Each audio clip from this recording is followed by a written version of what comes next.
For me, VR began in the 90s. I was in college for computer science. The draw for VR for me was really the idea that we could step into the world and be part of it and interact with it, and it like transcend from what we're limited or what we can't do in the real world to be able to do in something that is virtually real. People's expectations for it were way higher than what could have been delivered back then. Fast forward about 20 years now, and it's really encouraging. The hardware that we have now really allows us to take that first step of creating a sense of presence and convincing people that their minds, that they are actually stepping into this alternate reality. Developing in a VR environment has presented a huge number of challenges, some of which we anticipated, a lot of which we didn't. The toughest challenges of all, though, were things about having to reinvent how you interact with the games. We have to be able to do meaningful things in these virtual worlds in order to feel like we want to come back and experience them over and over again. We wanted to figure out what kind of games we could build around this experience of being in a virtual world with other people. And one of the very first ideas that rose to the top, one of the things, the worlds that we wanted to inhabit with other people, well, Star Trek. We wanted to get on the bridge of a starship and fly it with other people.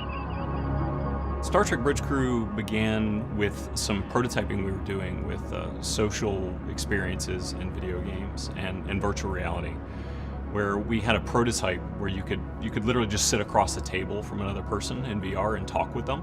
So you're the captain, and using a menu system, you can give orders to the NPC crew.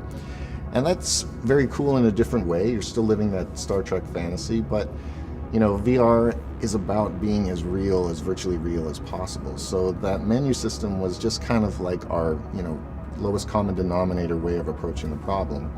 And we started talking to IBM about Watson, and we're contacted. It's like, hey, Watson does great speech recognition and voice recognition, and it seems like a natural fit for the game. What do you think? And I was like, well, yeah, that would be awesome, because it just complements VR so perfectly to be able to interact with NPCs in a real, natural way.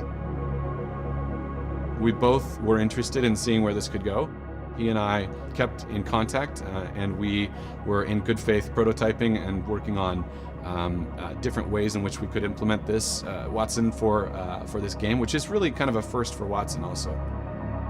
We built the game in Unity, and Watson supplied a Unity SDK or API for us to use.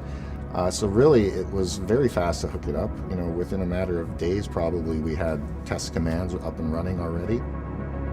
It wasn't until we started working with Watson that it clicked, that we finally had a technology robust enough that players could use their voice. The captain could just speak to a human player or to an AI and get the expected result. Fire on my target. Helm, full speed ahead. One hull destroyed. All right, did we get them? Engineering, transport survivors. So this feature is built using two Watson services, Watson Conversation, which is our chatbot training graphical user interface, and then of course speech to text to transcribe what a person says into a text transcription, which is then passed to the Watson Conversation for parsing of meaning. Approach my target, full speed ahead.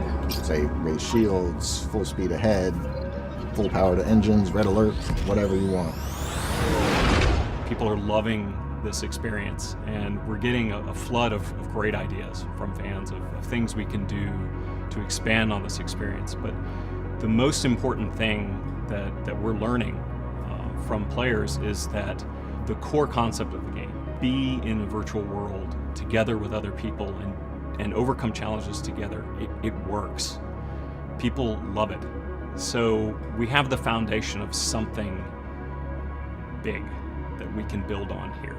We plan to do a lot more of these use case-based solutions for VR and AR developers. And really, we want to hear from the community. What do developers want? What's a problem that needs to be solved? What can we offer in addition to interactive speech? And of course, we're going to keep working on that and improve the solution over time to sort of be thought leaders in the early VR and AR space and really serve these developers first, early and often.